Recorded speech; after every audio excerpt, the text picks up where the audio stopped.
चलिए अब आगे बढ़ते हैं अपने खास कार्यक्रम चुनावी पंडित को आगे बढ़ाते हैं। इस प्रोग्राम में हमारा मकसद आपको लोकसभा चुनाव 2019 से जुड़ी कुछ रोचक जानकारियां देना है।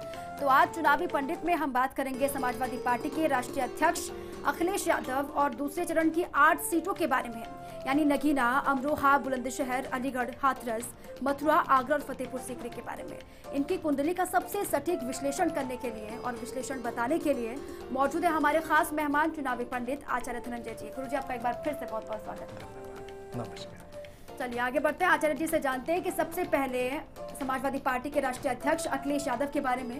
अखिलेश यादव की कुंडली क्या कहती है गुरुजी? सबसे पहले जी, वर्तमान समय में अखिलेश जी की जन्म कुंडली बहुत ही प्रबल स्थिति में है। इनकी जन्म तिथि 1 जुलाई 1973, जन्म का समय 12 बजे और जन्म स्थान सैफई है। वर्तमान समय में ग्रहों के गोचर की जो स्थिति बन रही है वो अखिलेश जी के लिए बहुत ही शुभ है। और एक और बात मैं कहना चाहता हूं, जो इन्होंने नामांकन का समय तिथि सुनिश्चित किया है, ये भी इनके लिए बहुत ही शुभ रहने वाला है, क्योंकि इनकी जन्म कुंडली में शनि की स्थिति, शुक्र की स्थिति, राहु की स्थिति, बृहस्पति की स्थिति और मंगल की स्थिति बड़ी ही महत्वपूर्ण स्थिति में है। मंगल की पूर्ण दृष्टि लग्न भाव पर पड़ रही है। मंगल ग्रह के प्रभाव के कारण इनका पराक्रम बहुत ही शुभ स्थिति में इनको शुभ परिणाम देने वाला है, क्योंकि इनकी जन्म कुंडली के अनुसार मंगल ग्रह पराक्रम भाव के स्वामी होकर के सप्तम भाव में विराजमान है। सप्तम भाव पत्नी का भाव होता है, जीवन साथी का भाव होता है। और अखिलेश जी की जन्म कुंडली के अनुसार पत्नी भाव से भी समर्थन मिल रहा है, तृतीय भाव से भी समर्थन मिल रहा है और मंगल ग्रह की पूर्ण दृष्टि लग्न भाव पर पड़ रही है। सूर्य, शनि, चंद्रमा और केतु का जो प्रभाव 10वें स्थान पर है, नीच की स्थिति में राहु की पूर्ण दृष्टि पड़ रही है, जिसके कारण इनको संघर्षों का सामना अवश्य करना पड़ रहा है। राहु के दुष्प्रभाव के कारण विघ्न बाधाओं का सामना करना पड़ रहा है, अन्यथा ये जन्म कुंडली निर्विवाद रूप में पूर्ण राजयोग का फल इनको देती। यदि नीच की स्थिति में राहु की पूर्ण दृष्टि का सामना इनको नहीं करना पड़ता तो राष्ट्रीय अंतर्राष्ट्रीय स्तर पे जो इस जन्म कुंडली का पूर्ण राजयोग है इनको निश्चित रूप से प्राप्त होता। लेकिन फिर भी इनकी जन्म कुंडली इनको बहुत ही शुभ फल देने वाली है और निश्चित रूप से इनके लिए लाभकारी योग बन रहा है।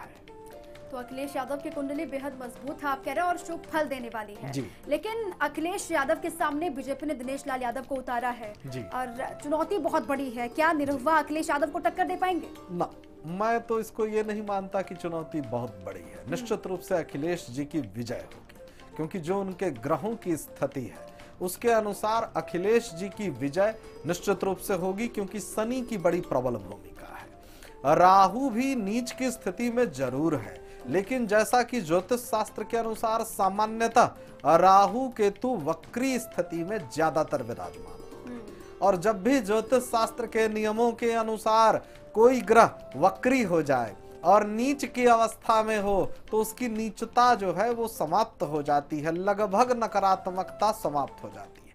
हाँ, एक दुष्प्रभाव जरूर है, जैसा कि मैं बारंबार कहता हूं कि यदि ये स्थिति नहीं होती तो कुछ भी कहने में, सोचने समझने में कोई संकोच नहीं करना पड़ता, पूर्ण राजयोग होता। लेकिन चूंकि राहु की दृष्टि है तो निश्चित रूप से इनको संघर्षों का सामना करना पड़ेगा, तनाव, दबाव इनके ऊपर बना रहेगा, एक अनावश्यक दबाव बना रहेगा। लेकिन फिर भी चिंता की कोई बात नहीं है, शनि ग्रह इनको बहुत ही शुभ फल देंगे और मजबूत स्थिति में इनकी विजय निश्चित रूप से होगी, क्योंकि शनि इनकी कुंडली में पंचमेश होकर के 10वें भाव में विराजमान है। और एक और महत्वपूर्ण बात यह है कि गोचर से राहु उच्च की स्थिति में इनकी जन्म कुंडली के अनुसार 10वें भाव में विराजमान है और शनि राहु आपस में परम मित्र माने गए हैं और दोनों ही ग्रह एक दूसरे को पूर्ण दृष्टि से देख रहे हैं। तो मेरे हिसाब से तो बहुत ही मजबूत स्थिति में इनकी कुंडली है और निश्चित रूप से इनकी विजय हो। तो अखिलेश यादव को घबराने की जरूरत नहीं है, डरने की जरूरत नहीं है, बिल्कुल मजबूत है उनकी स्थिति। निरहुआ के सामने कोई चुनौती नहीं है उतनी बड़ी। बिल्कुल। लेकिन गुरुजी एक सवाल इसी के साथ ये भी खड़ा हो जाता है कि जब दो यादव ही आपस में भिड़ेंगे तो क्या स्थिति सामने आएगी, क्या होगा? ये आपने बड़ा मजबूत सवाल किया है। देखिए, जातिगत ये समस्या हो सकती है, राजनीतिक रूप में ये समस्या हो सकती है, लेकिन मैं तो ज्योतिष शास्त्र का अध्ययन कर रहा हूं, तो मेरे हिसाब से जन्म कुंडली तो अखिलेश जी की ही बली है। जातिगत राजनीतिक पार्टियां कौन कौन सा समीकरण वहां बना रही हैं और राजनीतिक रूप में किस जाति का कौन सा व्यक्ति क्या लाभ लेना चाहता है, ये उसकी अपनी निजी बात है। लेकिन यदि जन्म कुंडली की बात की जाए, ज्योतिष शास्त्र के अनुसार देखा जाए, तो निश्चित रूप से अखिलेश जी की जन्म कुंडली सब पर भारी है और निश्चित रूप से अखिलेश जी की कुंडली विजयी होगी। बिल्कुल। और इसी के साथ एक सवाल ये भी है कि वो यादव की विरासत संभाल रहे हैं, आगे बढ़ा रहे हैं अखिलेश यादव। क्या पिता की सीट पर लड़ने का फायदा मिलेगा अखिलेश यादव को? हाँ, ये फायदा उनको मिल सकता है, लेकिन मैं एक बात कहूंगा कि दसम भाव में चूंकि शनि सूर्य की स्थिति विराजमान है, तो मैं तो सीधे सीधे कहूंगा कि लाभ अखिलेश जी की ही रूप में मिलेगा। इसमें पिता की कोई भूमिका या पिता की तरफ से कोई आशीर्वाद या पिता के कारण ये जीत जाएंगे, ऐसा नहीं होगा। ये जीत इनकी स्वयं की जीत होगी, स्वयंभू जीत होगी और इनके लिए बहुत ही सकारात्मक परिणाम रहने वाले हैं।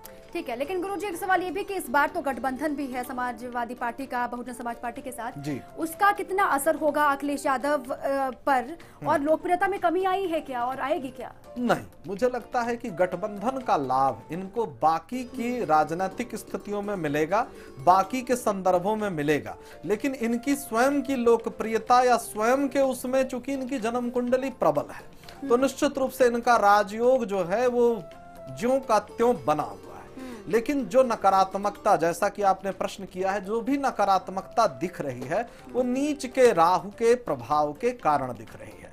और नीच का राहु इनके राजयोग में रह रह करके रोड़े अटकाता है, इनकी मान हानि कराता है, पारिवारिक संदर्भों में भी इनके बारे में मिथ्या चीजें समाज में जाती है। ठीक है। लेकिन कल गुरुवार का दिन अखिलेश के नामांकन के लिए कितना शुभ होगा गुरुजी? बहुत ही शुभ रहने वाला है, क्योंकि बृहस्पति के पंचम भाव और नवम भाव की स्थिति को बहुत ही शुभ माना गया है। और दूसरी एक बात मैं कहना चाहता हूं कि गोचर से वर्तमान समय में बृहस्पति बहुत ही शुभ स्थिति में विराजमान है। और बृहस्पति की जो अपनी दो राशियां हैं, धनु राशि और मीन राशि, इनकी जन्म कुंडली में यदि बृहस्पति को देखा जाए तो भाग्य स्थान और पंचम भाव से इनका संबंध बन रहा है और निश्चित रूप से इनके लिए शुभ स्थिति है। इस बार का चुनाव तो शुभ होना ही है अखिलेश यादव के लिए, आप कह रहे हैं, लेकिन कितनी लकी साबित होगी आजमगढ़ की सीट अखिलेश यादव? बहुत ही शुभ रहेगी, इनके लिए लकी भी साबित होगी और इस बात का इनको राजनीतिक लाभ निश्चित रूप से मिलेगा। निरहुआ टक्कर नहीं दे पाएंगे अखिलेश यादव का? बिल्कुल नहीं दे पाएंगे। लेकिन जो टक्कर है, जो चुनौती है, वो बड़ी है या फिर नहीं है? नहीं, बिल्कुल बड़ी नहीं है, मैं इसको बड़ी नहीं मानता, क्योंकि राजनीतिक दृष्टिकोण से इनकी जन्म कुंडली ज्यादा प्रबल है ग्रहों के दृष्टिकोण से। लेकिन गुरुजी अब बात करते हैं कि कल दूसरे फेज का मतदान होना है, परसों 18 तारीख को मतदान होना है, लेकिन 8 सीटों पर वोटिंग होनी है। कहाँ पर जो वोटिंग हो रही है वहां पर गठबंधन बाजी मारेगा या फिर बीजेपी बाजी मारेगी या फिर कांग्रेस, क्या होगा? देखिए, अगर नंबर 1 की स्थिति की बात की जाए और जैसा कि आपने प्रश्न किया है कि कौन बाजी मारेगा, तो मैं तो सीधे सीधे स्पष्ट कहूंगा कि गठबंधन की स्थिति सबसे ज्यादा अधिक प्रबल रहने वाली है। उसके बाद भारतीय जनता पार्टी की स्थिति प्रबल रहेगी और फिर उसके बाद कांग्रेस पार्टी की स्थिति प्रबल रहेगी। और 8 सीटों की ग्रह दशा क्या कहती है गुरुजी, क्या कह रही है ग्रह दशा? देखिए, हर सीट का मैंने अलग अलग से बारी बारी से अध्ययन किया और प्रश्न कुंडली बना करके मैंने उसका अध्ययन किया, तो उसके अनुसार जो सर्वाधिक प्रबल स्थिति बन रही है वो गठबंधन की बन रही है। उसके बाद भारतीय जनता पार्टी की स्थिति, चूंकि बृहस्पति की स्थिति वर्तमान समय में गोचर से बहुत ही प्रबल है और 22 अप्रैल तक का जो गोचर है वो अखिलेश जी के लिए भी बहुत शुभ है बृहस्पति के प्रभाव के कारण, और भारतीय जनता पार्टी के लिए भी शुभ है। लेकिन यदि क्रमबद्ध रूप से देखा जाए तो नंबर 1 पर गठबंधन की स्थिति बन रही है, द्वितीय स्थान पर भारतीय जनता पार्टी की स्थिति बन रही है और तृतीय स्थान पर कांग्रेस पार्टी की स्थिति बन रही है। तो फिर ऐसे तो गुरुजी भारतीय जनता पार्टी की मुश्किलें बढ़ सकती हैं। बिल्कुल बढ़ सकती हैं। मथुरा में सबसे पहले बात करते हैं मथुरा की। मथुरा में किसके चमकेंगे सितारे गुरुजी? क्योंकि बीजेपी की तरफ से हेमा मालिनी मैदान में है, कांग्रेस से महेश पाठक हैं और फिर गठबंधन से हरिंद्र सिंह है। मथुरा में भारतीय जनता पार्टी के पक्ष में स्थिति ज्यादा प्रबल रहेगी। ठीक। अलीगढ़ में बीजेपी कांग्रेस या फिर गठबंधन? अलीगढ़ में गठबंधन की स्थिति ज्यादा प्रबल दिख रही है। ठीक, यहाँ पर भी बीजेपी की मुश्किलें बढ़ सकती हैं। अलीगढ़ में गठबंधन आगे है। और हाथरस की अगर बात करते हैं, हाथरस में क्या दशा है कांग्रेस की, बीजेपी और गठबंधन की? हाथरस में भी गठबंधन की स्थिति मुझे ज्यादा प्रबल दिख रही है। नगीना किस पार्टी का पलड़ा भारी होगा? नगीना में देखिए कांग्रेस और गठबंधन के बीच में ही मामला मुझे दिख रहा है। इसमें भी भारतीय जनता पार्टी की स्थिति मुझे कमजोर ही दिख रही है। ठीक। और आगरा की बात करते हैं, बीजेपी कांग्रेस या फिर गठबंधन, किसके सितारे चमकेंगे आगरा में? आगरा में भारतीय जनता पार्टी की स्थिति मजबूत दिख रही है। ठीक है। बुलंदशहर में गठबंधन के जीतने के आसार हैं क्या? हाँ, बुलंदशहर में गठबंधन की स्थिति ज्यादा प्रबल है। टक्कर हो सकती है बीजेपी कांग्रेस और गठबंधन के बीच, बराबर की त्रिकोणीय मुकाबला? नहीं, त्रिकोणीय तो नहीं है। कांग्रेस अभी कमजोर स्थिति में है। हाँ, गठबंधन और भारतीय जनता पार्टी में मजबूत टक्कर हो रही है। फतेहपुर सीकरी में क्या कांग्रेस बाजी मारेगी क्या? हाँ, क्योंकि फतेहपुर सीकरी में कांग्रेस की स्थिति ज्यादा प्रबल है और भारतीय जनता पार्टी को निराशा ही हाथ लगने वाली। तीसरे नंबर पर है, दूसरे नंबर पर मैं गठबंधन कहूंगा। अमरोहा में किस पार्टी के जीत के आसार हैं? अमरोहा में भी कांग्रेस की स्थिति ज्यादा प्रबल है और गठबंधन की स्थिति ज्यादा प्रबल है। वहां भी भाजपा के लिए मैं निराश हूँ। लेकिन भारतीय जनता पार्टी तो आश्वस्त है क्योंकि कंवर सिंह तंवर मैदान में है और वो कह रहे कि जीत तो उनकी। मैं उनको बहुत मजबूत, चूंकि जो ग्रहों का दृष्टिकोण है उसके अनुसार मैं गठबंधन को वहां ज्यादा प्रबल देख रहा हूं, कांग्रेस को ज्यादा प्रबल देख रहा हूं। लेकिन तीनों ही जगहों पर बात अगर हम करते हैं, तीनों ही पार्टियों की बात करें, बीजेपी, कांग्रेस और गठबंधन की, लेकिन इन 8 सीटों पर गठबंधन सबसे आगे है। सबसे आगे। और अब फिर से एक बार अखिलेश पर लौट जाते हैं। अखिलेश का कल नामांकन होना है आजमगढ़ की सीट पर, और आजमगढ़ की सीट पर कौन लकी होगा जनता के हिसाब से अगर बात करते हैं? निरहुआ लकी होते हैं या फिर अखिलेश यादव कुंडली के हिसाब से? अखिलेश जी ज्यादा लकी होंगे। अखिलेश जी की स्थिति ज्यादा प्रबल रहेगी। ठीक।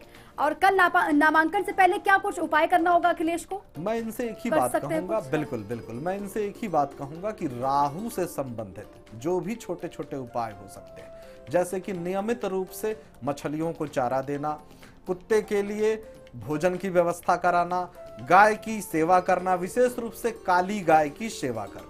दूसरा, राहु के लिए भैरव जी की उपासना करना, इनके लिए बहुत ही शुभ रहेगा। राहु के मंत्रों का जाप करा करके उसके दशांश का हवन कराना निश्चित रूप से इनकी जो राजनीतिक उपलब्धियां हैं उसमें नीच के राहु के पूर्ण दृष्टि के कारण जो भी विघ्न बाधाएं आ रही हैं उससे इनको हमेशा हमेशा के लिए छुटकारा मिल जाएगा। चलिए, तो कल आजमगढ़ से अखिलेश यादव नामांकन करने वाले हैं। उनके नामांकन से पहले क्या उपाय करना होगा, उनकी कुंडली कितनी मजबूत है वो गुरुजी ने बताया, और 8 सीटों पर जहां जहां कल मतदान होने हैं वहां पर कौन सी पार्टी बाजी मार रही है वो भी गुरुजी ने जानकारी आपको दी। और इन सीटों पर और अखिलेश यादव की कुंडली का सटीक विश्लेषण करने के लिए गुरुजी आपका बहुत बहुत धन्यवाद। इसी के साथ ही हमारे खास कार्यक्रम चुनावी पंडित में आज के लिए बस इतना ही, लेकिन बाकी ताजा खबरों के लिए बने रहिए भारत समाचार के साथ।